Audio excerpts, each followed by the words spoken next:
بسم الله الرحمن الرحيم. الحمد لله رب العالمين، نحمده ونستعينه ونؤمن به ونتوكل عليه،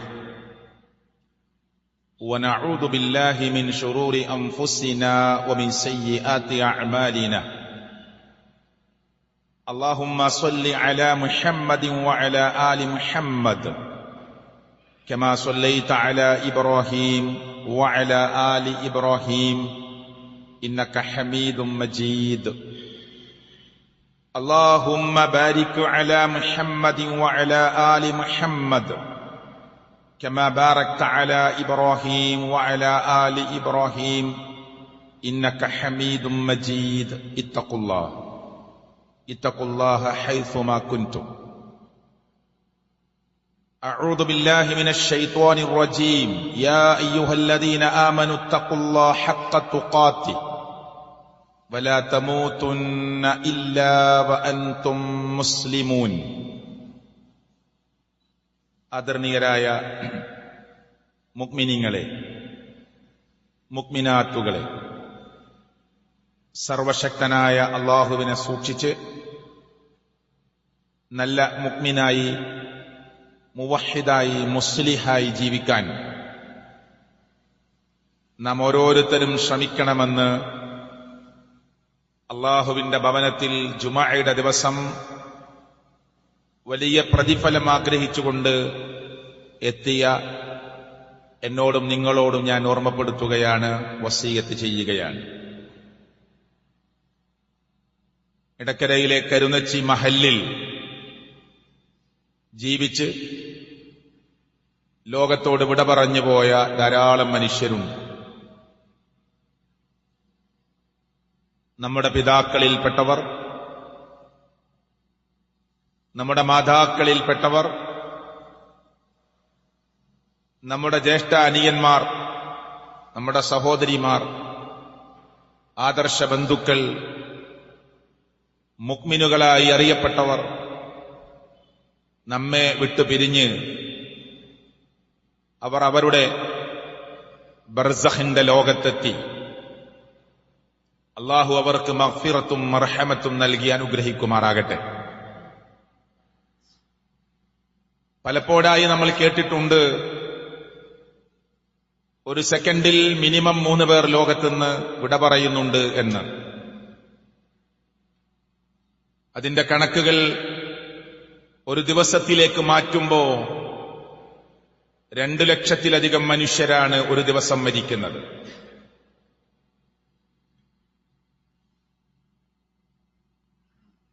ഒരു ദിവസമാണ് പ്രിയപ്പെട്ടവരെ ലക്ഷക്കണക്കിന് ആളുകൾ മരിക്കുന്നത്.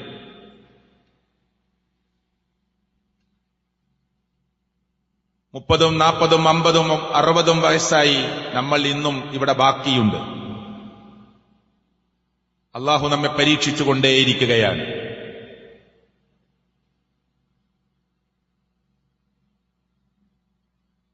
പ്രായവ്യത്യാസമില്ലാതെ നമ്മുടെ ചെറുപ്പക്കാർ നമ്മെ വിട്ടുപിരിഞ്ഞുന്ന വാർത്തകൾ കേട്ടുകൊണ്ടിരിക്കുകയാണ്. ഖുത്ബയിൽ ഞാൻ പേരെടുത്തു പറയുന്നു, മമ്പാട് നിന്ന് മിനിഞ്ഞാന്ന് മരിച്ച ഹാഷിം എന്ന് പറയുന്ന നമ്മുടെ കുട്ടി. പേരെടുത്തു പറയാൻ അവൻ യോഗ്യനാണ്. അല്ലാഹു മഗ്ഫിറത്ത് പ്രദാനം ചെയ്യുമാറാകട്ടെ, മർഹമത്ത് പ്രദാനം ചെയ്യുമാറാകട്ടെ. നമ്മുടെ മഹല്ലിൽ നിന്ന് മരണപ്പെട്ടവർ, നമുക്കറിയുന്ന വിശ്വാസികളുടെ കൂട്ടത്തിൽ നിന്ന് മരണപ്പെട്ടവർ, അവർക്കൊക്കെ അല്ലാഹു പുറത്തു കൊടുക്കുമാറാകട്ടെ.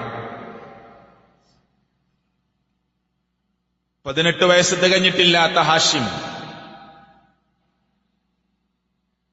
സുബഹി ജമാഅത്ത് എല്ലാ ദിവസവും മുറ തെറ്റാതെ നിർവഹിക്കും. അവൻ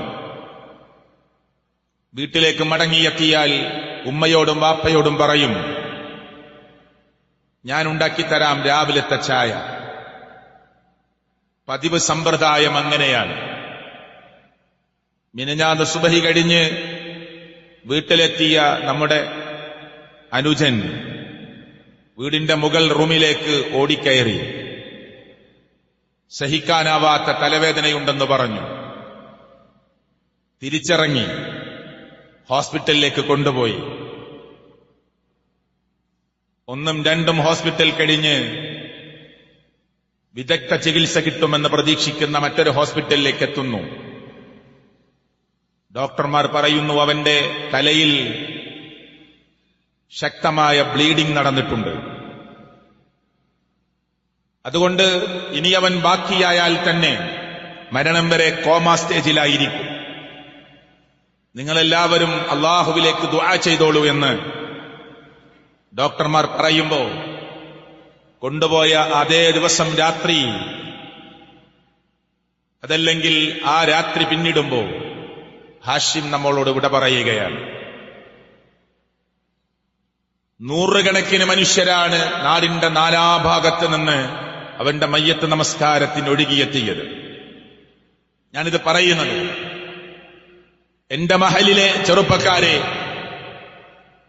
ആവേശത്തിന്റെ കൊടുമുടിയെന്നോണം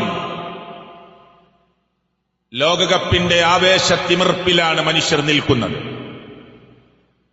കഴിഞ്ഞ ഖുത്ബയിൽ നമ്മളത് പറഞ്ഞു.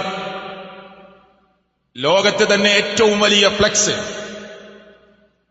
ലോകകപ്പുമായി സ്ഥാപിച്ചിട്ടുള്ളത് മലപ്പുറം ജില്ലയിലെ ഇടക്കര കഴിഞ്ഞാൽ അടുത്ത മുണ്ട എന്ന് പറയുന്ന പ്രദേശമാണ് എന്ന വാർത്ത വന്നുകൊണ്ടിരിക്കുകയാണ്.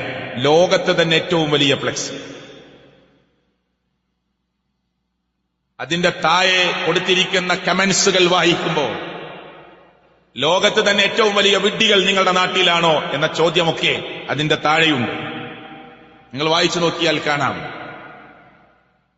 എത്ര ആവശ്യങ്ങളുണ്ട് സഹോദരങ്ങളെ പണത്തിന്. എത്രയെത്ര വേദനിക്കുന്ന മനുഷ്യർ ലോകത്തുണ്ട്.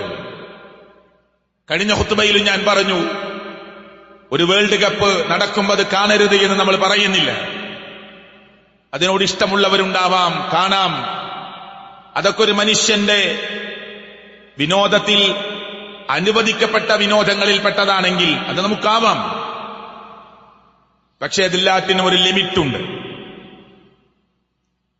ഈ കളിയിൽ പങ്കെടുക്കുന്ന കളിക്കാരുടെ പേര് ഞാൻ പരാമർശിക്കുന്നില്ല. അവർ പറയുന്നു, ഞങ്ങൾ അത്ഭുതപ്പെടുത്തുന്നു ലോകത്തിലെ മാപ്പിൽ നിന്ന് കേരളമെന്ന് പറയുന്ന പ്രദേശം.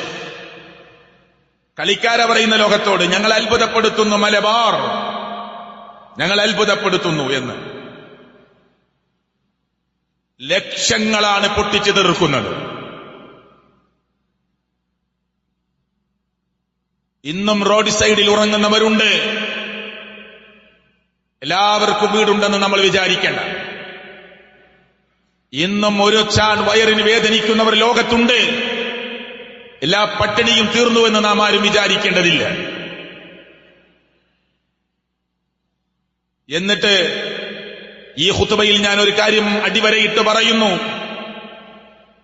ഈ നാടിന്റെ പരിസരത്ത് എന്നല്ല, ഈ മലപ്പുറം ജില്ലയിലും കോഴിക്കോട് ജില്ലയിലും ഈ പരിസരത്തുമൊക്കെ മലബാറിന്റെ പ്രദേശങ്ങളിലൊക്കെ സ്ഥാപിച്ചിട്ടുള്ള ഫ്ലക്സുകൾക്ക് പിന്നിൽ വലിയ എമൗണ്ട് കൊടുത്തിരിക്കുന്നത് മുസ്ലിം ഉമ്മത്തിൽപ്പെട്ടവരായിരിക്കുമെന്ന കാര്യത്തിൽ നിങ്ങൾക്കാർക്കും തർക്കമുണ്ടാവേണ്ടതില്ല.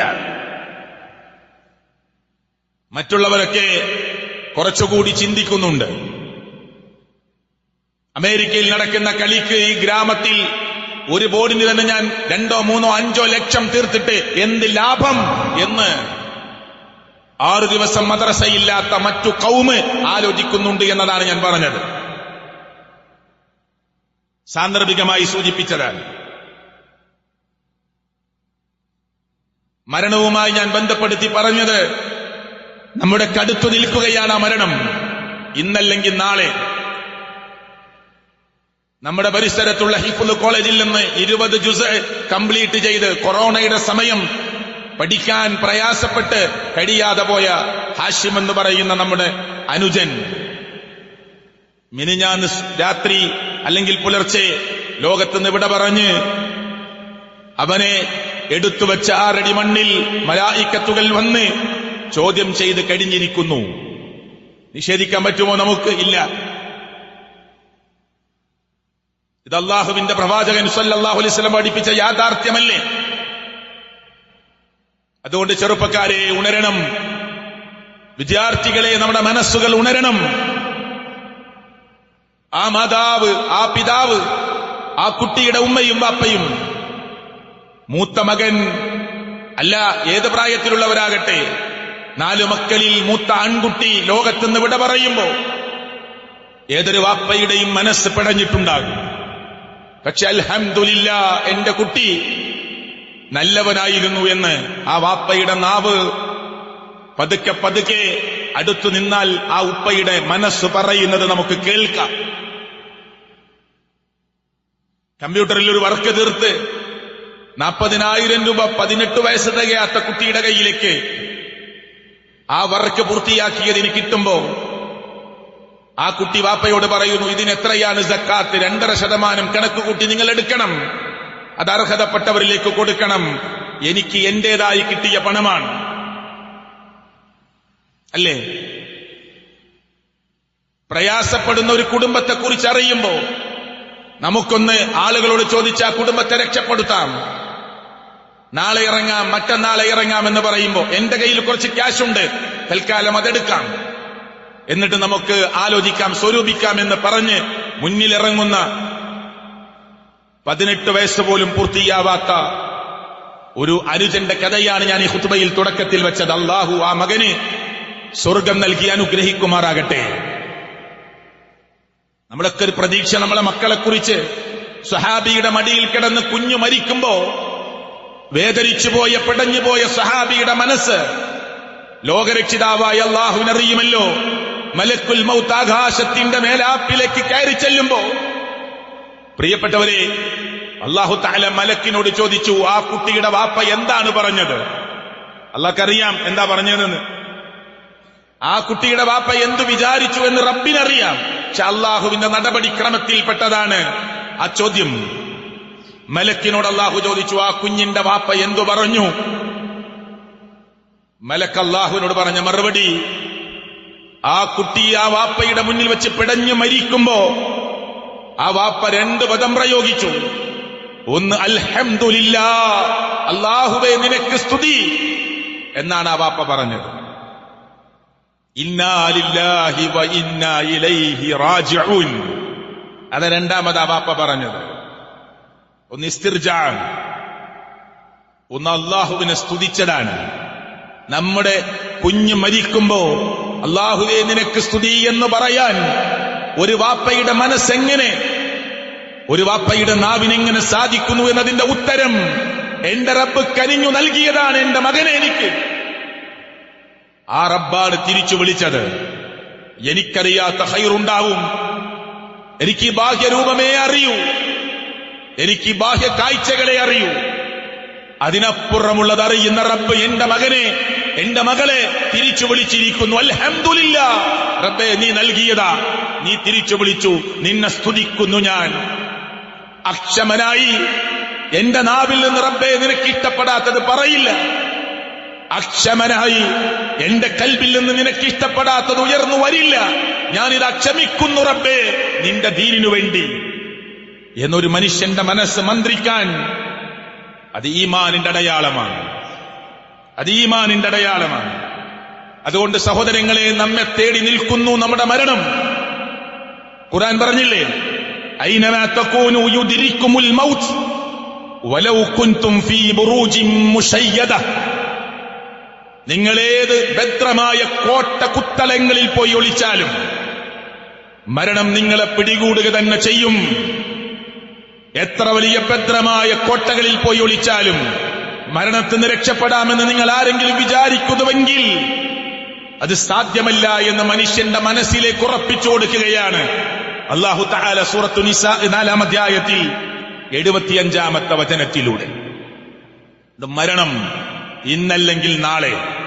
ഈ ഇരിക്കുന്ന ഓരോ സ്വപ്പിലും ഇരിക്കുന്ന എന്റെ മഹലിൽ, ഞാൻ ജനിച്ചു വളർന്ന മഹലിൽ എന്റെ ഉപ്പയെപ്പോലെ, എന്റെ ജേട്ടനെപ്പോലെ, എന്റെ അനിയനെപ്പോലെ ഒരുമിച്ച് വളരുന്ന എന്റെ ജേഷ്ഠാനിയന്മാരോട് ഞാൻ പറയാ, നമ്മൾ ഈ ജനിച്ച നാട് വിട്ട് ലോകത്ത് നിങ്ങൾ എവിടെയാണെങ്കിലും അതെല്ലാം വിട്ട് 6 അടി മണ്ണിലേക്ക് യാത്രയാവണം, നിർബന്ധമാണ്.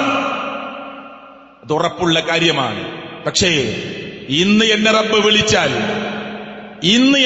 വിളിച്ചാൽ എന്തായിരിക്കും എന്റെ അവസ്ഥ? അതാലോചിക്കാൻ സമയമായിട്ടുണ്ട്.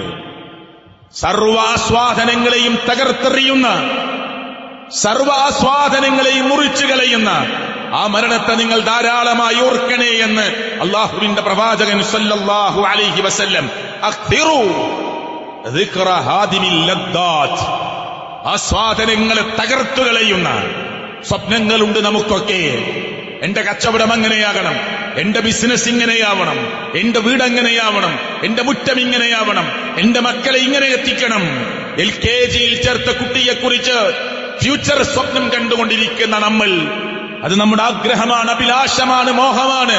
പക്ഷെ പ്രിയപ്പെട്ടവരെ, സർവ ആസ്വാദനങ്ങളെയും മുറിച്ചു മാറ്റുന്ന, അടർത്തി മാറ്റുന്ന ആ മരണത്തെ നിങ്ങൾ ധാരാളമായി ഓർക്കണേ എന്ന് പ്രവാചകൻ മുഹമ്മദ് മുസ്തഫ സല്ലല്ലാഹു അലൈഹി വസല്ലം. അവിടെ നമ്മൾ എവിടെ നിൽക്കുന്നു? സംസാരിക്കുന്ന ഞാനും കേൾക്കുന്ന നമ്മളിൽ ഓരോരുത്തരും എവിടെ നിൽക്കുന്നു? ഹാഷിം വിട പറഞ്ഞതുപോലെ നമ്മുടെ മോൻ നമ്മെ വിട്ട് പിരിയുമ്പോ, നാം നമ്മുടെ വാപ്പയെ വിട്ട് പിരിയുമ്പോ, നാം നമ്മുടെ ഉമ്മയെ വിട്ട് പിരിയുമ്പോ, നമ്മുടെ മാതാപിതാക്കൾ നമ്മെ വിട്ട് പിരിയുമ്പോ, പ്രിയപ്പെട്ടവരെ, നമ്മൾ ആലോചിക്കുക, എനിക്കു വേണ്ടി ആത്മാർത്ഥമായി പ്രാർത്ഥിക്കുന്ന ഒരു മോൻ എന്റെ 5 മക്കളിൽ, എന്റെ 4 മക്കളിൽ, എന്റെ 3 മക്കളിൽ ഉണ്ടോ? ഈ ക്വസ്റ്റ്യൻ നമ്മുടെ ഹൃദയത്തിലേക്ക് വെക്കുക. ഉണ്ടോ ആത്മാർത്ഥമായി പ്രാർത്ഥിക്കാൻ? എന്റെ മോൻ ഉഷാറ നല്ല വീടുണ്ടാക്കിയിട്ടുണ്ട്, എന്റെ മോൻ ഉഷാറ നല്ല ബിസിനസ് ഉണ്ട്, റിയൽ എസ്റ്റേറ്റ് ഉണ്ട്, കച്ചവടമുണ്ട്, അവൻ അവന്റെ കാര്യത്തിന് പ്രാപ്തനാണ് എന്നൊക്കെ പറയുന്നവർ ഈ മഹലിലുണ്ടാവാം. എന്റെ മോന്റെ കാര്യത്തിൽ എനിക്ക് പേടിയില്ല. പക്ഷെ ഓന്റെ നിസ്കാരത്തിന്റെ കാര്യത്തിലോ, ഓന്റെ നോമ്പിന്റെ വിഷയത്തിലോ, ഓന്റെ ദീനിന്റെ വിഷയത്തിലോ, അള്ളാഹുവിനെ ഭയപ്പെടുന്ന വിഷയത്തിലോ, പടച്ചവനെ മറക്കുന്ന കാര്യത്തിൽ ജാഗ്രത പാലിച്ചുകൊണ്ട് അവൻ ഉപദേശിക്കാൻ, പണം സമ്പാദിച്ച് ബിസിനസ് കച്ചവടങ്ങൾ നടത്തി നമ്മുടെ വീട് മോടികൂട്ടുമ്പോ, സൗകര്യങ്ങൾ ഒരുക്കുമ്പോ, നമ്മുടെ മോന്റെ ദീനിനെ കുറിച്ച്, നമ്മുടെ ദീനിനെ കുറിച്ച്, ചെന്ന് കിടക്കാനുള്ള 6 അടി മണ്ണിനെ കുറിച്ച് ആലോചിക്കുന്നുണ്ടോ നമ്മൾ? അതാലോചിക്കണമെന്നാണ് ഞാൻ ഈ പറഞ്ഞത്. പരിശുദ്ധ ഖുർആൻ പറഞ്ഞു, ഫലൗലാ ഇദാ ബലഗത്തിൽ ഹുൽഖൂം. ഖുർആന്റെ ചോദ്യമാണ്, തൊണ്ടക്കൊടിയിൽ നിങ്ങളുടെ മരണവെപ്രാളം ഇങ്ങനെ എത്തുന്ന സമയമുണ്ടല്ലോ. എന്നിട്ട് അല്ലാഹു എന്തിനാ ഇത് ചോദിക്കുന്നത്? ആർക്ക് കഴിഞ്ഞടോ അതിനെ പിടിച്ചു നിർത്താൻ. തൊണ്ടക്കൊടിയിൽ ഇങ്ങനെ മരണം വന്ന് ഗൊറഗൊറ ശബ്ദം, വാപ്പാന്റെ വാങ്ങനെ പൊളിയാണ്, നാവിങ്ങനെ ഉള്ളിലേക്ക് വലിയാണ്. ആ വായിലേക്ക് ഇങ്ങനെ നോക്കുമ്പോ നാവ് ചെന്നിങ്ങനെ തൊണ്ടയിൽ അടഞ്ഞതുപോലെ, അവിടെ ഇങ്ങനെ അടച്ചു പിടിക്കുന്നത് പോലെ, വലിയൊരു ഗ്ലാസ് വെള്ളം ഇങ്ങനെ ഒഴിച്ചു കൊടുത്താൽ പോകുമെന്ന് നാം വിചാരിക്കുമ്പോ 2 സൈഡിലൂടെയും ഇങ്ങനെ ഒലിച്ച് താഴോട്ടിറങ്ങി, പ്രിയപ്പെട്ടവരെ, കണ്ണുകൾ ഇങ്ങനെ മറിയുന്ന, കൈ ഇങ്ങനെ കൂട്ടിപ്പിടിക്കുന്ന, കട്ടിലിന്റെ സൈഡിൽ ഇങ്ങനെ മുറുക്കി പിടിക്കുന്ന, കാലുകൾ ഇങ്ങനെ പാമ്പ് പിണയുന്നത് പോലെ കാലുകൾ തമ്മിൽ ഇങ്ങനെ കൂട്ടിപ്പിണയുന്ന ആ മരണത്തിന്റെ വിളിയാളമറിഞ്ഞ് വേദന സഹിച്ച് വിളിച്ചു പറയാനാവാതെ ലോകത്തെന്ന് വിട പറഞ്ഞു പോകുന്ന സന്ദർഭത്തിൽ അള്ളാഹുവിന്റെ ചോദ്യമാണ്, ഫലൗലാ ഇദാ ബലഗത്തിൽ ഹുൽഖൂം. തൊണ്ടക്കുടിയിൽ നിന്റെ മരണം ഇങ്ങനെ എത്തിയ സമയത്ത്, പ്രിയപ്പെട്ടവരെ, മനുഷ്യരോട് ചോദിക്കുകയാണ്, എന്താ നിനക്ക് പിടിച്ചു നിർത്താനാവാത്തത്? വഅൻതും ഹീനഹിദിൻ തൻദുറൂൻ. നിങ്ങളിങ്ങനെ നോക്കി കാണുകയാണല്ലോ മരണം, മലക്കുകൾ ഇങ്ങനെ കാണുകയാണല്ലോ, അവിടെ ആ ശബ്ദം ഇങ്ങനെ കേൾക്കുകയാണല്ലോ. നോക്കി നിൽക്കാനല്ലാതെ, ഒന്ന് തടഞ്ഞു നിർത്താൻ, മതി ഇപ്പം മരിപ്പിക്കല്ലേ എന്ന് പറയാൻ, ഒരു ദിവസം നീട്ടിക്കൊണ്ട എന്ന് പറയാൻ, ഒന്ന് തട്ടിമാറ്റാൻ സാധിക്കുമോ നിങ്ങൾക്ക് എന്ന അള്ളാഹുവിന്റെ ചോദ്യം. പ്രസക്തമല്ലേ ഈ ചോദ്യം? അല്ലേ? എന്തിനാ സുഹൃത്തുക്കളെ ഈ വമ്പ്? എന്തിനാണ് ഈ അഹങ്കാരം? എന്തിനാ ഈ പൊങ്ങച്ചം? എന്തിനാ ഈ ഗിർവ്? എന്തിനാ ഈ പിടിച്ചുവെക്കൽ? എന്തിനാ ലുപ്തത? എന്തിനാ പിശുക്ക്? എന്തിനാ ദൂർത്ത്? ചോദ്യങ്ങൾ ഇങ്ങനെ ചോദിച്ചു നോക്ക്. കൊണ്ടുപോയവർ, ഈ നാട് വിട്ടു പോയവർ, നമ്മുടെ വാപ്പമാരിൽ, ഉമ്മമാരിൽ, ചേട്ടന്മാരിൽ, അനിയന്മാരിൽ, പള്ളിപ്പടിയിലെ ഖബർസ്ഥാനിൽ, പള്ളിയുടെ പിറകിൽ കിടക്കുന്ന ഖബർസ്ഥാനിൽ നമ്മുടെ ബാക്കിയുള്ളവർ പോയപ്പോ എന്ത് കൊണ്ടുപോയി? ഖബറൊന്ന് പൊന്തിച്ചു നോക്കിയാൽ 3 തുണിയിൽ പൊതിഞ്ഞു വച്ച തുണിക്കഷ്ടം ദ്രവിച്ചുപോയി. വാരിയലിന്റെയോ തൊടയലിന്റെയോ നടുവല്ലിന്റെയോ ചില ഭാഗങ്ങൾ മാത്രം ഇവിടെ ബാക്കിയായി. എല്ലാം മണ്ണിലേക്ക് ചേർന്ന് പുഴുക്കൽ തിന്നു തീർത്ത ചില അംശങ്ങൾ മാത്രമേ നമുക്ക് കാണാൻ പറ്റൂ. എന്ത് കൊണ്ടുപോകാൻ സാധിച്ചു അവർക്ക്? നാടിനെ ഭരിച്ച വലിയ രാജാക്കന്മാർ കൈവിരലുകളും ഈ കൈപ്പള്ളിയും ഇങ്ങനെ കട്ടിലിന്റെ പുറത്തേക്കിട്ട് എന്റെ മയ്യത്ത് കൊണ്ടുപോകണമെന്ന് എഴുതി വച്ചതും പറഞ്ഞതും എന്തിനായിരുന്നു? നിങ്ങളൊക്കെ വിചാരിക്കുന്നുണ്ട് ഞാൻ വലിയവനാണ് എന്ന്, ഞാൻ ഈ രാജ്യത്തിന്റെ സാമ്രാജ്യങ്ങളുടെ ഭരണാധികാരിയാണ് എന്ന്. പക്ഷേ അഹന്ത നിങ്ങൾക്കാർക്കും വേണ്ട. എന്റെ മയ്യത്ത് കൊണ്ടുപോകുമ്പോ ഞാൻ സമ്പാദിച്ച നോട്ടുകെട്ടുകൾ ഇങ്ങനെ മയ്യത്ത് കെട്ടിലിന്റെ പിറകിൽ വിതറി എന്റെ 2 കൈകളും പുറത്തേക്കിട്ട് കൈ ഇങ്ങനെ മലർത്തിപ്പിടിച്ചു കൊണ്ടുപോകണം എന്റെ മയ്യത്ത് എന്ന് പറഞ്ഞ രാജാക്കന്മാർ കടന്നുപോയിട്ടുണ്ട്. നാട്ടുകാരെ ബോധിപ്പിക്കാനാണ്. നിങ്ങളൊക്കെ തെറ്റിദ്ധരിച്ചുപോയി എനിക്ക് പലതും ചെയ്യാൻ പറ്റുമെന്ന്. ഇതാ 2 കൈയും മലർത്തിപ്പിടിച്ച് ശൂന്യമായ കരങ്ങളുമായി ഞാൻ പോവുകയാണ്, നിങ്ങളും വരണ പിന്നാലെ ഈ ഖബറിലേക്ക് എന്നും മനുഷ്യരെ ബോധിപ്പിക്കാനാ. കൊണ്ടുപോയോ? നമ്മുടെ കുടുംബങ്ങൾ എന്തെങ്കിലും കൊണ്ടുപോയോ? കൊണ്ടുപോയോ സുഹൃത്തുക്കളെ? നമ്മൾ തിന്നത്, നമ്മൾ കുടിച്ചത്, നമ്മൾ അണിഞ്ഞത്, പ്രിയപ്പെട്ടവരൊക്കെ ഇങ്ങനെ തീർന്നുപോയില്ലേ? നമ്മൾ കൊടുത്തത് ബാക്കിയാണ്. ഞാൻ അവിടേക്ക് പോകുന്നില്ല. നമ്മൾ ആരും അറിയാതെ കൊടുത്തത് ബാക്കിയാണ്. അത് ഖബറിലേക്ക് വെളിച്ചമായി വരും.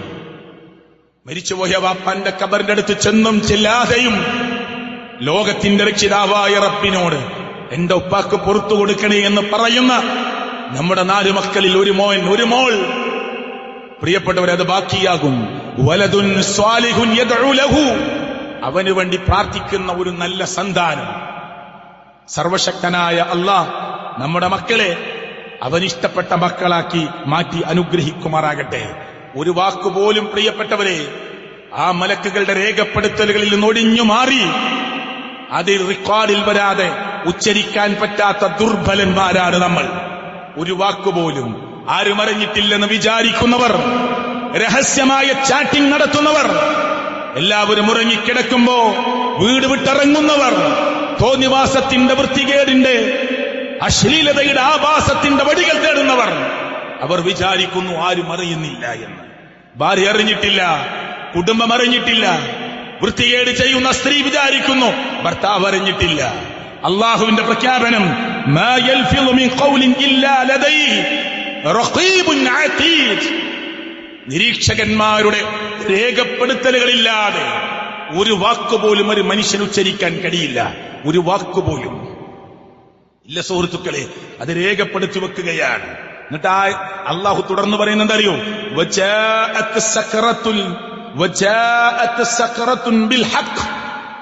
മരണം അതിന്റെ വെപ്രാളം, അതിന്റെ യാഥാർത്ഥ്യവും കൊണ്ടുവരികയാണ്. മരണവെപ്രാളം അതിന്റെ യാഥാർത്ഥ്യം കൊണ്ടുവരികയാണ്. എങ്ങനെയുള്ള മരണം? നീ ഒഴിഞ്ഞു മാറാൻ ശ്രമിച്ച, അല്ലേ, നീ വിട്ടുമാറാൻ ശ്രമിച്ച, മാറി നിൽക്കാൻ ശ്രമിച്ച ആ മരണം ഇതാ അതിന്റെ മരണവെപ്രാളവുമായി വന്നിരിക്കുകയാണ്. പ്രവാചകൻ മുഹമ്മദ് റസൂൽ സല്ലല്ലാഹു അലൈഹി വസല്ലമയേക്കാൾ ഒരു മുഅ്മിൻ, ഒരു മുത്തഖി, ഒരു മുഖ്ലിസ് ഇല്ല, ലോകത്തുണ്ടായിട്ടില്ല, ഇനി ഉണ്ടാവുകയില്ല. ആ പ്രവാചകൻ സല്ലല്ലാഹു അലൈഹി വസല്ലമയുടെ മരണം പല തവണകളായി നിങ്ങൾ കേട്ടിട്ടുണ്ടാവാം. പക്ഷെ ഒരു വാക്ക് ഞാൻ പറയട്ടെ. ആ പ്രവാചകൻ സല്ലല്ലാഹു അലൈഹി വസല്ലമ ആയിഷ ബീബി റളിയല്ലാഹു അൻഹയുടെ ഷോൾഡറിലേക്ക് ചെരിഞ്ഞ് മടിത്തട്ടിലേക്ക് ഊർന്നിറങ്ങി, കാല് ചുരുട്ടി, കാല് നിവർത്തി, കൈകൾ ഇങ്ങനെ ആകാശത്തിലേക്ക് ഉയർത്തിപ്പിടിച്ച്, യാ ആയിഷ ഇന്നലിൽ മൗതി ലസക്കറാത്ത്, ആയിഷ വല്ലാത്ത വേദനയാണ്, അസ്വസ്ഥതയാണ് മരണത്തിന് എന്ന് പറഞ്ഞ് കരഞ്ഞുപോയ പ്രവാചകൻ മുഹമ്മദ് മുസ്തഫ. അതിന്റെ മേലെ കയറാൻ നമുക്ക് പറ്റുമോ സുഹൃത്തുക്കളെ? ഈമാന് കൊണ്ട് കഴിയില്ല, ലോകത്തൊരാൾക്കും കഴിയില്ല. ആ മുഅ്മിനുകളുടെ നേതാവായ, നാളെ ആ മുത്തുനബിയിൽ നിന്ന് ശുപാർശ നാം പ്രതീക്ഷിക്കുന്ന, ഖബറിൽ നിന്ന് ആദ്യം എഴുന്നേൽക്കുന്ന, പോരാ, സ്വർഗത്തിന്റെ 8 വാതിലുകളിൽ ഇഷ്ടമുള്ള വാതിൽ, അവിടെ ചെന്ന് മുട്ടി വിളിച്ച് അത് തുറക്കാൻ ആവശ്യപ്പെടാൻ അവകാശം കൊടുത്ത അള്ളാഹുവിന്റെ പ്രവാചകൻ മുഹമ്മദ് മുസ്തഫ, അള്ളാഹു കൊടുത്ത അനുവാദമാണ്. ആ പ്രവാചകനെ മറികടക്കാൻ നമുക്ക് കഴിയുമോ? ആ പ്രവാചകനാണ് മരണത്തിന്റെ സമയത്ത് അസ്വസ്ഥനാകുന്നത്. 2 പേരുടെ മരണവേദന ഞാൻ അനുഭവിക്കുന്നു ആയിഷ എന്ന് അള്ളാഹുവിന്റെ പ്രവാചകൻ സല്ലല്ലാഹു അലൈഹി വസല്ലമ റബീഉൽ അവ്വൽ 12 തിങ്കളാഴ്ച ഉച്ചക്ക് മുമ്പായി സുബഹിക്ക് ശേഷം റസൂൽ കരീം സല്ലല്ലാഹു അലൈഹി വസല്ലമ ലോകത്തോട് വിട പറയുമ്പോ ആ അനുഭവങ്ങളെ ഇസ്ലാമിക അധ്യാപനങ്ങൾ ഒപ്പിയെടുത്ത് രേഖപ്പെടുത്തി വെച്ചിട്ടുണ്ട്. ആ പ്രവാചകന്റെ ഈമാനിനെ മറികടക്കാൻ നമുക്കാർക്കെങ്കിലും കഴിയുമോ? അങ്ങനെ ചിന്ത പോലും ഒരു മുസ്ലിമിന് സാധ്യമല്ല. എന്നിട്ട് ആ പ്രവാചകൻ വേദനിച്ചു. എന്നിട്ടും എന്തേ നമുക്ക് ബോധോദയമില്ലാതെ പോകുന്നത്? നമുക്ക് ചിന്ത ഉണരാത്തത്? നമ്മുടെ ആലോചനകളും ചിന്തകളുമൊക്കെ ഈ ഭൗതികമായ, താൽക്കാലികമായ, നൈമിഷികമായ, നശ്വരമായ, തുച്ഛമായ ഈ ആസ്വാദനങ്ങളിൽ ചുറ്റിപ്പറ്റി നിൽക്കുന്നത് എന്തുകൊണ്ടാണ് എന്ന ചോദ്യം നമ്മൾ നമ്മളോട് ചോദിക്കണം. ഇത് മാത്രമാണ് ഞാൻ ഈ ഖുത്ബയിൽ നിങ്ങളെ ഓർമ്മപ്പെടുത്താൻ ആഗ്രഹിച്ചിട്ടുള്ളത്. ഈ ചോദ്യം ഉണ്ടാകണം. ഒരാൾ മരിക്കുമ്പോ നമ്മുടെ മനസ്സിലേക്ക് ഇങ്ങനെ വരും ചിന്ത. നമ്മളെ മഹലിൽ നിന്ന് പലരും മരിച്ചിട്ടുണ്ട്. ഞാൻ ആരുടെയും പേര് പരാമർശിക്കുന്നില്ല. എന്റെ വാപ്പയടക്കം ഇവിടെ ഇരിക്കുന്ന പല ആളുകളുടെയും ഉപ്പമാർ, ഭാര്യമാർ, ഭർത്താക്കന്മാർ, മക്കൾ, ചെറുപ്പക്കാർ പലരും നമ്മെ വിട്ടുപിരിഞ്ഞിട്ടുണ്ട്. അള്ളാഹു അവരുടെ കബറിടങ്ങൾ വിശാലമാക്കി കൊടുക്കുമാറാകട്ടെ. അള്ളാഹു അവർക്ക് മഗ്ഫിറത്തും മർഹമത്തും നൽകുമാറാകട്ടെ. നമ്മൾ പ്രാർത്ഥിച്ചു എന്നതുകൊണ്ട് മാത്രം ഒരാൾ രക്ഷപ്പെടുവോ? ഇല്ല. അത് നമുക്ക് അള്ളാഹു വെച്ചൊരു നിയമമാണ്. നമ്മൾ പ്രാർത്ഥിക്കണം. ആ കബറിൽ കിടക്കുന്ന ആളുടെ കബറിന്റെ അടുത്ത് ചെന്ന് കണ്ണീരോടുകൂടി നമ്മൾ ദുആ ചെയ്യുന്നു. പക്ഷെ കബറിൽ കിടക്കുന്ന ആള് അള്ളാഹ്ക്ക് ഇഷ്ടപ്പെടാത്ത ഒരാളാണെങ്കിൽ നമ്മുടെ പ്രാർത്ഥന അയാൾക്ക് ഫലവത്താകുമോ? ഇല്ല, ഒരിക്കലും ഇല്ല. പിന്നെന്താ? ചെറിയ ചെറിയ മിസ്റ്റേക്കുകൾ ഒരു മനുഷ്യൻ എന്ന നിലയ്ക്ക് സംഭവിച്ചു പോയത്, പ്രിയപ്പെട്ടവരെ, നമ്മൾ പ്രാർത്ഥിക്കുമ്പോ റബ്ബ് അയാൾക്ക് പുറത്തു കൊടുക്കും. സന്താനങ്ങൾ മാതാപിതാക്കൾക്ക് വേണ്ടി ദുആ ചെയ്യുമ്പോ ആ ദിവസം ഖബർ ഇങ്ങനെ വിശാലമാക്കും. ആ ഖബറാളി പോലും ചോദിച്ചു പോകുമെന്നാണ്, എങ്ങനെ കിട്ടി ഈ ഒരു ഇളവ് എന്ന്. മക്കളുടെ പ്രാർത്ഥനയാണത്, മക്കളുടെ ദുആ ആണ്. ശരിക്കാത്മാർത്ഥമായി ചിന്തിച്ചോളൂ, ആത്മാർത്ഥമായി ചിന്തിച്ചോളൂ. ഈ മഹലിലിരിക്കുന്ന എന്റെ ജേട്ടന്മാർ, എന്റെ അനിയന്മാർ, മാതാപിതാക്കളുടെ പ്രായമുള്ളവർ, നമ്മുടെ മക്കളുടെ അവസ്ഥ എന്താണ്? ശരിക്കാലോചിക്കണം, അല്ലേ? ഇപ്പൊ ഗവൺമെന്റ് ലഹരിക്കെതിരെയുള്ള ശക്തമായ ഒരു നീക്കം നടത്തിക്കൊണ്ടിരിക്കുക. ഞാൻ കണക്കൊന്നും പറയുന്നില്ല. എത്ര ചെറുപ്പക്കാരെയാണ് സുഹൃത്തുക്കളെ പോലീസ് പിടിച്ച് ക്വസ്റ്റ്യൻ ചെയ്തുകൊണ്ടിരിക്കുന്നത്. ലഹരിയുടെ അമിതമായ ഉപയോഗം നമ്മുടെ മക്കളെ എവിടെ എത്തിച്ചിരിക്കുന്നു? ചിന്തിക്കണ്ടേ? ആലോചിക്കണ്ടേ?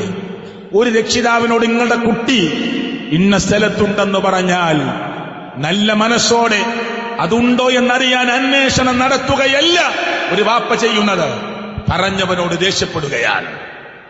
സ്വകാര്യമായി അയാളെ വിളിച്ച് നിങ്ങളുടെ മോനെ ഒന്ന് കരുതണേ, സൂക്ഷിക്കണേ, ആ ചങ്ങാതിമാരുടെ കൂട്ടത്തിൽ കാണുന്നുണ്ട് എന്ന് പറഞ്ഞാൽ ഉടനെ ചോദിക്കുന്ന ചോദ്യം എന്താ? ഇവിടെ പാരാ ഇത്ര നല്ലത്? പിന്നെ ഒരാൾക്ക് പറഞ്ഞു കൊടുക്കാൻ, അറിയിച്ചു കൊടുക്കാനുള്ള മനസ്സുണ്ടാകുമോ? ഉടനെ തരുന്ന മറുപടിയാണ്, ഇവിടെ ആരാ ഇത്ര നല്ലത്? നിങ്ങളുടെ മോനെ കള്ളുകുടിയന്മാരുടെ കൂട്ടത്തിൽ, ലഹരി ഉപയോഗിക്കുന്ന ആളുകളുടെ കൂട്ടത്തിലുണ്ട്. നിങ്ങൾ ഈ കാണുന്ന പുറംപൂച്ചുകളല്ല, പലരുടെയും ഉള്ളിലുള്ളത്. രഹസ്യമായി പല ലഹരിയും കൈമാറുന്നവർ നമ്മുടെയൊക്കെ ഈ നാടിന്റെ പരിസരത്തുണ്ട്. സൂക്ഷിക്കണേ എന്ന് പറയുമ്പോ മറ്റുള്ളവരെ കുറ്റപ്പെടുത്തി ഒഴിഞ്ഞു മാറിയാൽ നിങ്ങളുടെ മോൻ ചെന്നുപെടാനുള്ള അപകടത്തിൽ നിന്ന് രക്ഷപ്പെടുമോ? നമ്മൾ ചോദിക്കേണ്ട ചോദ്യമാണ്. പ്രവാചകൻ സല്ലല്ലാഹു അലൈഹി വസല്ലമ കുല്ലു മുസ്കിരിൻ ഹറാം, ലഹരി ഉണ്ടാക്കുന്ന എന്തും നിങ്ങൾക്ക് നിഷിദ്ധമാണ് എന്ന് പ്രവാചകൻ. കുല്ലു ശറാബിൻ അസ്കറ ഫഹുവ ഹറാം, ലഹരി ഉണ്ടാക്കുന്ന ഏത് പാനീയവും നിങ്ങൾക്ക് നിഷിദ്ധമാണ്. അത്ര ഗൗരവത്തിലാ പഠിപ്പിച്ചത്. അതുകൊണ്ട് തന്റെ ഉമ്മറപ്പടിയും കടന്ന് തന്റെ വീട്ടിലെ ബെഡ്റൂമിൽ, തന്റെ മോള് കിടക്കുന്ന റൂമിൽ, തന്റെ മോൻ കിടക്കുന്ന റൂമിൽ അപകടമെത്തുമ്പോഴാണ് ആ പറഞ്ഞതൊക്കെ ശരിയാണ് എന്നാലോചിക്കുന്നത്. അറിയോ, സ്വന്തം ഉമ്മക്ക് നേരെ, വാപ്പക്ക് നേരെ കത്തി ഓങ്ങുകയല്ല, മറിച്ച് ഉമ്മയെ കുത്തി മലർത്തുന്നു, അച്ഛനെ കുത്തി കൊലപ്പെടുത്തുന്നു. എത്രയെത്ര സംഭവങ്ങളാണ്. പക്ഷെ എന്നിട്ടും ആളുകൾ ബോധോദയം അവർക്കുണ്ടാകുന്നില്ല. തന്റെ മോനെ ഒന്ന് ചേർത്ത് പിടിച്ച്, തന്റെ മോളെ ഒന്ന് ചേർത്ത് പിടിച്ച് മരണത്തെക്കുറിച്ച് പറഞ്ഞുകൊടുത്ത് തന്റെ മോനെയും കൂട്ടി പള്ളിക്കാട്ടിലേക്ക് ചെന്ന് ആ കബറിടം ഒന്ന് കാണിച്ചു കൊടുത്ത്, മോനെ, എത്ര വലിയ നിന്റെ ക്ലാസ് ഫ്രണ്ടുകളുടെ കൂടെയും ഇന്റിമേറ്റ് ഫ്രണ്ടുകളുടെ കൂടെയും നിന്റെ ചങ്കായി അറിയപ്പെടുന്ന കൂട്ടുകാരുടെ കൂടെയും നീ എന്തൊക്കെ ചെയ്തു നടന്നാലും മോനെ, ഈ കുത്തിവെച്ച 6 അടി മണ്ണിനുള്ളിലേക്ക് വാപ്പയെ വെക്കും, നിന്നെ വെക്കും, നിന്റെ കൂട്ടുകാരെ വെക്കുമെന്ന ഒരു തിരിച്ചറിവ് ആ മകനുണ്ടാക്കി കൊടുക്കാൻ ആ മോന്റെ കൈ പിടിച്ച് ഷോൾഡറിൽ കൈവച്ച് എത്ര വാപ്പമാർ പള്ളിപ്പറമ്പിലേക്ക് നടന്നിട്ടുണ്ട്. ചോദിക്കുകയാണ് ഞാൻ, എന്നോടും നിങ്ങളോടും ചോദിക്കുകയാണ്. ചിന്തിക്കാനാണ് ഈ ചോദിക്കുന്നത്, ആലോചിക്കാനാണ് ഈ ചോദിക്കുന്നത്. സർവശക്തനായ അല്ലാഹ് ചിന്തിക്കുന്ന ആലോചിക്കുന്ന ആളുകളുടെ കൂട്ടത്തിൽ എന്നെയും നിങ്ങളെയും ഉൾപ്പെടുത്തി അനുഗ്രഹിക്കുമാറാകട്ടെ. അല്ലാഹുവേ, നല്ല ദിശാബോധമുള്ള മക്കളുടെ കൂട്ടത്തിൽ ഞങ്ങളുടെ മക്കളെ ചേർത്തി റബ്ബേ, നിന്റെ ദീനിനനുസരിച്ച് ജീവിക്കുന്ന ആളുകളുടെ കൂട്ടത്തിൽ അവരെയും ഞങ്ങളെയും ഉൾപ്പെടുത്തി അനുഗ്രഹിക്കണേ അല്ലാഹ്.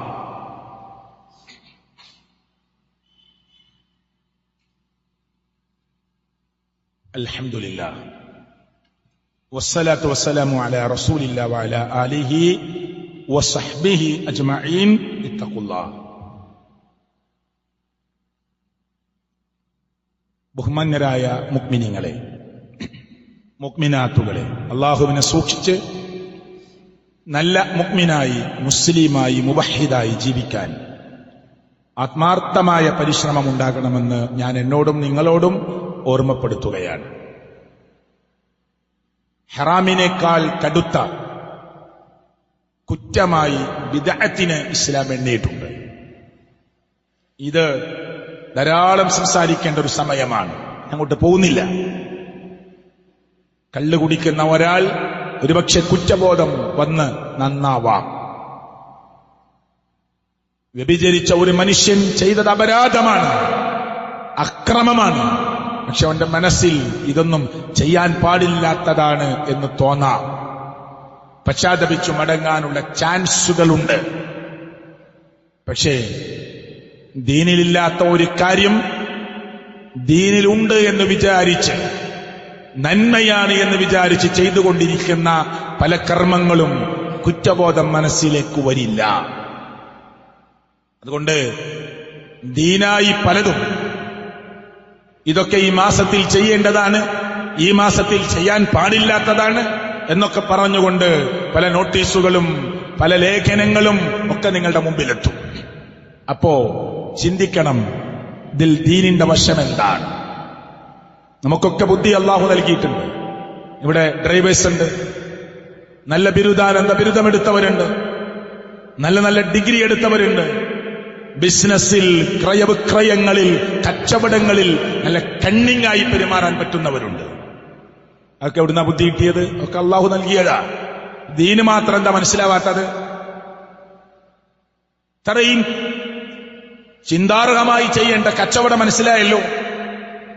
100 കണക്കിന് ഇനങ്ങളുണ്ടായിട്ട് എല്ലാ പേരും മനസ്സിൽ ഓർമ്മയുണ്ടല്ലോ. എല്ലാറ്റിന്റെയും പ്രൈസ്, മാർക്കറ്റ് വില അറിയുമല്ലോ. 4-5 വയസ്സുള്ള കുട്ടികളെ കൊണ്ട് യൂട്യൂബിലും ഫേസ്ബുക്കിലും സോഷ്യൽ മീഡിയയിലും ഓരോ രാജ്യത്തിന്റെയും ഫുട്ബോൾ താരങ്ങളുടെ പേര് പറയിപ്പിക്കാൻ വാപ്പക്കും ഉമ്മക്കും കഴിയുന്നുണ്ടല്ലോ. അടുത്ത കളി ആരോടാണ്, ഏതൊക്കെ ടീമുകളാണ് എന്ന് 4, 3, 5 വയസ്സുള്ള മക്കൾ സോഷ്യൽ മീഡിയയിൽ വന്ന് പറയുന്നുണ്ടല്ലോ. അതൊക്കെ ഓർത്തു വെക്കാൻ അവർക്ക് കഴിയുന്നുണ്ട്. ഇതൊക്കെ ചെയ്യാൻ പറ്റുന്ന ഈ സമൂഹത്തിന് ദീന് മാത്രം എങ്ങനെ മനസ്സിലാവാതെ പോകുന്നത്? അതിന്റെ താല്പര്യക്കുറവാണ്. അപ്പൊ ദീനിലും കുറെ തർക്ക വിഷയങ്ങളൊക്കെ ഉണ്ട്. നമ്മൾ വെറുതെ ഒരു സലഫി പള്ളി ഉണ്ടാക്കിയതല്ല, വെറുതെ മാറി നിന്നതല്ല. മുസ്ലിങ്ങളൊക്കെ ഒറ്റ പ്ലാറ്റ്ഫോമിൽ നിന്ന് ഒന്നിച്ചു പോകേണ്ട സമയമാണിത്. പക്ഷേ ആദർശ രംഗത്ത് നാം വേറെ പള്ളി വെച്ച് നാം വേറെ പ്രവർത്തിക്കുന്നത് ആരോടുമുള്ള വെറുപ്പല്ല, അള്ളാഹുവിന്റെ ദീനിനോടുള്ള കൂറാണ്. ഒരു വ്യക്തിയോടുമുള്ള വൈരാഗ്യമല്ല, എന്റെ റബ്ബിനോടുള്ള മഹബത്താണ്. ഏതെങ്കിലും വ്യക്തികളോടുള്ള വൈരാഗ്യമല്ല, എന്റെ പ്രവാചകൻ മുഹമ്മദ് റസൂൽ സ്വല്ലല്ലാഹു അലൈഹി വസല്ലമയോടുള്ള അടങ്ങാത്ത പ്രേമമാണ്. അതുകൊണ്ട് ദീനു നമ്മൾ പഠിക്കാൻ തയ്യാറാവണം. തർക്കല്ലേ, പല വിഷയത്തിലും ഞാൻ പോകുന്നില്ല. ഫൈൻ തനാസഅതും, നിങ്ങൾക്കിടയിൽ തർക്കമുണ്ടായി. ഫൈൻ തനാസഅതും ഫി ശൈ, ഒരു വിഷയത്തിൽ നിങ്ങൾക്കിടയിൽ തർക്കമുണ്ടായാൽ, ഏതായാലും തർക്കിക്കേണ്ട വിഷയത്തിൽ ഞാൻ പോവാ എന്നല്ല, ഫറുദ്ദൂ, ആ തർക്കമുള്ള വിഷയത്തെ നിങ്ങൾ മടക്കണം. എവിടേക്ക്? ഇലല്ലാഹ്, അള്ളാഹുവിലേക്ക് മടക്കണം, ഖുർആനിലേക്ക് മടക്കണം. വറസൂൽ, അള്ളാഹുവിന്റെ പ്രവാചകനിലേക്ക് മടക്കണം. എന്നിട്ട് അല്ലാഹ് ആയത്ത് അവസാനിപ്പിക്കുമ്പോൾ പറയാ, ഇൻ കുൻതും തുഅ്മിനൂന ബില്ലാഹി വൽ യൗമിൽ ആഖിർ ദാലിക ഖൈർ വഅഹ്സനു തഅ്വീലാ. നിങ്ങൾ അള്ളാഹുവിലും പരലോകത്തിലും വിശ്വസിക്കുന്നവരാണെങ്കിൽ നിങ്ങൾക്കതാണ് നല്ലത്. തർക്കമുണ്ടാകുമ്പോ പഠിക്കണം. അതുകൊണ്ട് എനിക്കിതൊന്നും മനസ്സിലാവില്ല പറയാൻ വിശ്വാസികളെ നമുക്ക് അവകാശമല്ല. നമുക്കെല്ലാം മനസ്സിലാവുന്നുണ്ട്. ജന്മനാ ബുദ്ധിക്ക് തകരാറുണ്ട്, പരലോകത്ത് നമുക്ക് കുറ്റല്ല. ഒരു മനുഷ്യന് ഭ്രാന്തായി പോയി, പരലോകത്ത് കുറ്റല്ല. മറിച്ച് ബാക്കി എല്ലാ കാര്യം മനസ്സിലാവുന്നുണ്ട്, ദീന് മാത്രം മനസ്സിലാവില്ല എന്ന് പറഞ്ഞാൽ അത് അല്ലാഹു നമ്മളെ വെറുതെ വിടില്ല. അതുകൊണ്ട് ദീനിലേക്ക് പല ഇത്തിക്കണ്ണികളും കയറി വരുന്നുണ്ട്. നാം നട്ടുവളർത്തിയ നല്ല മരത്തെ, കായ്ച്ച് പൂവിട്ട് നിൽക്കുന്ന മരത്തെ ചില ഇത്തിക്കണ്ണികൾ പിടിച്ച് കുലുക്കി കരിച്ചു കളയും. ദീനാണെന്ന് പറഞ്ഞ് പലതും കയറി വരും. ദീനല്ലാത്തത് ദീനായി പ്രചരിപ്പിക്കും. പുണ്യകരമാക്കപ്പെട്ട മാസം അത് ശകുനത്തിന്റെ മാസമായി പറയും. ഷിയാക്കളിൽ നിന്ന് വന്നതാണ്. വിവാഹം നിശ്ചയിക്കാൻ പാടില്ല. അല്ല പുണ്യകരമായി പറഞ്ഞ മാസത്തിൽ വിവാഹം നിശ്ചയിക്കാൻ പാടില്ല. ഷിയാക്കൾ പറഞ്ഞുണ്ടാക്കിയതാ. അത് മുസ്ലിങ്ങൾ ഏറ്റെടുക്കുക. വീടിന് തറയിടാൻ പാടില്ല. ഒരു കല്യാണ നിശ്ചയം നടത്താൻ പാടില്ല. നല്ലൊരു സ്ഥലത്തേക്കുള്ള യാത്ര തുടങ്ങാൻ പാടില്ല. ഇതൊക്കെ ശകുനമുണ്ട് എന്ന് പറയുന്നവർ. എന്നിട്ട് ദീനിലേക്ക് പലതും കൂട്ടിച്ചേർക്കും. ഈ ബിദ്അത്ത് എല്ലാ ഖുത്ബയിലും കേൾക്കും. കുല്ലു ബിദ്അത്തിൻ ദലാല, എല്ലാ ബിദ്അത്തും വഴികേടാണ്. എല്ലാ പുത്തനാചാരവും വഴികേടാണ്. എല്ലാ വഴികേടും പ്രിയപ്പെട്ടവരെ നരകത്തിലേക്കുള്ളതാണ്. അതുകൊണ്ട് ദീനിലേക്ക് പലതും കയറി വരുമ്പോ ഓരോ വിഷയം എടുത്ത് സംസാരിക്കാൻ സമയമില്ല. അതിനെക്കുറിച്ചൊന്ന് പഠിച്ച് മനസ്സിലാക്കാനുള്ള ശ്രമം നമ്മൾ നടത്തണം. പ്രവാചകൻ സല്ലല്ലാഹു അലൈഹി വസല്ലം പറഞ്ഞു, മൻ അഹ്ദസ ഫീ അംരിനാ ഹാദാ, നമ്മുടെ കാര്യത്തിൽ ആരെങ്കിലും ഒരു വിഷയം പുതുതായി കൊണ്ടുവന്നാൽ, അള്ളാഹുവിന്റെ ദീനായി മുത്തുനബി പഠിപ്പിച്ച ദീനിലേക്ക് വല്ലതും ആരെങ്കിലും പുതുതായി കൊണ്ടുവന്നാൽ, മാ ലൈസ ഫീഹി ഫഹുവ റദ്ദ്, അത് മതത്തിൽപ്പെട്ടതല്ല, അത് ദീനിൽപ്പെട്ടതല്ല. ഫഹുവ റദ്ദുൻ, അത് റദ്ദു ചെയ്യേണ്ടതാണ്. മൻ അമില അമലൻ ലൈസ അലൈഹി അംറുനാ, ഒരു കാര്യം ഒരാൾ ചെയ്യുന്നു, നമ്മുടെ കൽപ്പനയില്ലാത്ത കാര്യമാണ്, ഫഹുവ റദ്ദ്, അത് തള്ളപ്പെടേണ്ടതാണ്. ഇബ്നു ഉമർ റളിയല്ലാഹു അൻഹു പറയാ, അബ്ദുള്ള എന്നറിയപ്പെടുന്ന ഉമർ ഇബ്നുൽ ഖത്താബ് റളിയല്ലാഹുവിന്റെ മോൻ പറയാ, കുല്ലു ബിദ്അത്തിൻ ദലാല, ദീനിലേക്ക് പുതുതായി ഉണ്ടാക്കുന്ന എല്ലാം അത് പ്രിയപ്പെട്ടവരെ കൃത്യമായി ലലാലത്താണ്. എന്നിട്ട് ഇബ്നു ഉമർ റളിയല്ലാഹു പറയാ, വ ഇൻ റആ അന്നാസ്, ജനങ്ങൾ അതിനെ നോക്കിക്കാണുന്നത് ഹസന, നല്ലതായിട്ടാണ്. ഒരു വലിയ ഭൂരിപക്ഷം മുസ്ലിങ്ങള് അത് നല്ലതാണ് എന്നാണല്ലോ പറയുന്നത്. നാട്ടിലെല്ലാരും അതെന്താ പ്രശ്നം, നല്ലതല്ലേ എന്നല്ലേ പറയുന്നത്. ജനങ്ങളൊക്കെ നല്ലതാണ് എന്ന് പറഞ്ഞാലും ദീനിലേക്ക് കടത്തിക്കൂട്ടുന്നത് വലാലത്താണ്, വടികേടാണ്. ആ വടികേട് നരകത്തിലേക്കുള്ളതാണ്. ഇതൊരു സൂചനയാണ്. വിഷയങ്ങളെ പഠിക്കാൻ നമ്മൾ തയ്യാറാവണം. ഏത് വിഷയം വരട്ടെ, റബീഉൽ അവ്വൽ ആഘോഷം വരട്ടെ, ദീനിലുള്ളതാണോ അല്ലേ എന്ന് പരിശോധിക്കണം. ദീനിലുള്ളതാണോ അല്ലേ എന്ന് പരിശോധിക്കണം. ശകുനം പറഞ്ഞിറങ്ങുമ്പോ ദീനിലുള്ളതാണോ അല്ലേ എന്ന് പരിശോധിക്കണം. ഇത് ദീനിന്റെ ഭാഗമാണ് എന്ന് പറയുമ്പോ ഇത് ഷിയാക്കൾ പഠിപ്പിച്ചതാണോ എന്ന് കൃത്യമായി അന്വേഷിക്കണം. അതിനെനിക്ക് നേരമില്ലെന്ന് പറഞ്ഞ് ഒഴിഞ്ഞു മാറരുത് എന്ന് മാത്രമാണ് ഞാൻ ഈ രണ്ടാമത്തെ ഖുത്ബയിൽ നിങ്ങളെ ധൈര്യപ്പെടുത്താൻ ആഗ്രഹിച്ചിട്ടുള്ളത്. ചിന്തിക്കുന്ന ആലോചിക്കുന്ന ആളുകളുടെ കൂട്ടത്തിൽ അള്ളാഹു നമ്മേവരെയും ഉൾപ്പെടുത്തി അനുഗ്രഹിക്കുമാറാകട്ടെ. അള്ളാഹുവെ, ഞങ്ങളുടെ മാതാപിതാക്കൾ ഞങ്ങളെ വിട്ടുപിരിഞ്ഞിട്ടുണ്ട്. അവരുടെ കബറിടങ്ങളെ നീ വിശാലമാക്കി കൊടുക്കണേ അല്ലാഹ്. അള്ളാഹു അവർക്ക് നീ മഗ്ഫിറത്തും മർഹമത്തും നൽകി അനുഗ്രഹിക്കണേ അല്ലാഹ്. അള്ളാഹുവെ, ഞങ്ങളുടെയൊക്കെ മരണം അടുത്ത സെക്കൻഡിൽ, അടുത്ത മിനിറ്റിൽ, അടുത്ത മണിക്കൂറിൽ, ദിവസത്തിൽ, മാസത്തിൽ, വർഷത്തിൽ നീ നിശ്ചയിച്ചതുപോലെ നടക്കുമ്പോ ലാ ഇലാഹ ഇല്ലല്ലാ എന്ന കലിമത്തു തൗഹീദ് ഉച്ചരിച്ച് മരിക്കാനുള്ള മഹാഭാഗ്യം ഞങ്ങൾക്ക് നീ പ്രദാനം ചെയ്യണേ അല്ലാഹുവേ, കടത്തിൽ കുടുങ്ങിയവർ ഞങ്ങളുടെ കൂട്ടത്തിലുണ്ട്. ഹലാലായി അത് വീട്ടാനുള്ള മാർഗം അല്ലാഹുവേ ഞങ്ങൾക്കും അവർക്കുമൊക്കെ നീ ഉണ്ടാക്കി കൊടുത്ത് അനുഗ്രഹിക്കണേ അല്ലാഹുവേ, ഞങ്ങൾ സമ്പാദിക്കുന്നത് ഹലാല് മാത്രമാണ് എന്ന് പരിശോധിക്കാനുള്ള നല്ല മനസ്സും സന്ദർഭവും സാഹചര്യവും ഞങ്ങൾക്ക് നീ പ്രദാനം ചെയ്യണേ അല്ലാഹുവേ, ഞങ്ങളുടെ കൂട്ടത്തിൽ രോഗികളുണ്ട്, ഹോസ്പിറ്റലിൽ കിടക്കുന്നവരുണ്ട്, വീട്ടിൽ വന്ന് റെസ്റ്റ് ചെയ്യുന്നവരുണ്ട്, പള്ളിയിലേക്ക് വരാൻ പറ്റാത്തവരുണ്ട്. നീ അവർക്കൊക്കെ ശമനം നൽകി അനുഗ്രഹിക്കണേ ഈ ഖുത്ബ തുടങ്ങുന്നതിന് മുമ്പ് ഞങ്ങളുടെ കൂട്ടത്തിൽ നിന്ന് മരണപ്പെട്ടു പോയ ഞങ്ങൾക്കറിയുന്ന പലരുമുണ്ട്.